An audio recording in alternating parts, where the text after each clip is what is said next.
ನಮ್ಮಲ್ಲಿ ಇಲ್ಲಿವರೆಗೂ ನಾವು ಹೇಳ್ತಾನೆ ಬಂದಿದ್ದೋ, ಮೊದಲಿಂದ ಹೇಳ್ತಾನೆ ಬಂದಿದ್ದೋ, ನಮಗೆ ಕುಮಾರಸ್ವಾಮಿಯವರು, ನಿಖಿಲ್ ಕುಮಾರಸ್ವಾಮಿಯವರು ಇಲ್ಲ ದೊಡ್ಡ ಸಾಹೇಬರು, ದೇವೇಗೌಡರು ಸಾಹೇಬರು ಮಂಡ್ಯಕ್ಕೆ ಬರಬೇಕು ಅಂತಕ್ಕಂಥದ್ದು ಇದು ಕೇವಲ ಯಾರೋ ಒಬ್ಬರ ಅಭಿಪ್ರಾಯ ಅಂತೂ ಅಲ್ಲ.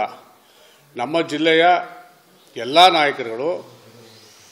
ಎಲ್ಲ ಕ್ಷೇತ್ರಗಳ ಕಾರ್ಯಕರ್ತರ ಒಟ್ಟಾರೆ ಅಭಿಪ್ರಾಯವನ್ನು ಕಲೆಕ್ಟ್ ಮಾಡಿ ನಾವು ಒಂದು ತೀರ್ಮಾನಕ್ಕೆ ಬರಬೇಕು ಅಂತೇಳಿ ಭಾಳ ಮೊದಲೇ ನಾವು ತೀರ್ಮಾನ ಮಾಡಿದ ಹಿನ್ನೆಲೆಯಲ್ಲಿ ಇದೇ 19ನೇ ತಾರೀಕು ನಮ್ಮ ಲೋಕಸಭಾ ಕ್ಷೇತ್ರದ ಎಲ್ಲ ಶಾಸಕರು, ಮಾಜಿ ಶಾಸಕರು, ಮಾಜಿ ವಿಧಾನ ಪರಿಷತ್ ಸದಸ್ಯರು, ಜಿಲ್ಲಾಧ್ಯಕ್ಷರಾದ ನಮ್ಮ ನೇತೃತ್ವದಲ್ಲಿ ಒಂದು ಸಭೆಯನ್ನು ಸೇರಿದ್ದು. ಆ ಸಭೆಯಲ್ಲಿ ಸುದೀರ್ಘವಾಗಿ ಚರ್ಚೆ ಮಾಡಿ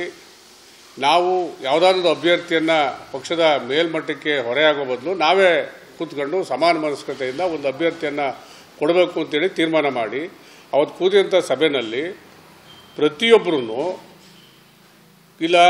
ಕುಮಾರಸ್ವಾಮಿಯವರು ಬರಬೇಕು, ಇಲ್ಲ ದೇವೇಗೌಡರು ಸಾಹೇಬರು ಬರಬೇಕು, ಇಲ್ಲ ಕಳೆದ ಬಾರಿ ನಮ್ಮಲ್ಲಿ ಪರಾಭವಗೊಂಡಿದ್ದಂಥ ನಿಖಿಲ್ ಕುಮಾರಸ್ವಾಮಿಯವರು, ಇವರು 3 ಜನದಲ್ಲಿ ಯಾರು ಒಬ್ಬರು ಮಂಡ್ಯ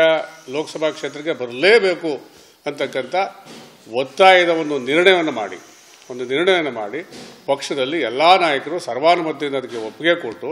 ಆ ನಿರ್ಣಯವನ್ನು ಪಕ್ಷದ ವರಿಷ್ಠರುಗಳಿಗೆ ನಾವು ಅದನ್ನು ರವಾನೆ ಮಾಡಿದ್ದೀವಿ. ನಮ್ಮ ರಾಜ್ಯಾಧ್ಯಕ್ಷರು ಕುಮಾರಸ್ವಾಮಿಯವರೇ ಆದ್ದರಿಂದ, ಯುವಜನತಾಳ ರಾಜ್ಯಾಧ್ಯಕ್ಷರು ನಿಖಿಲ್ ಕುಮಾರಸ್ವಾಮಿಯವರೇ ಆಗಿದ್ದು,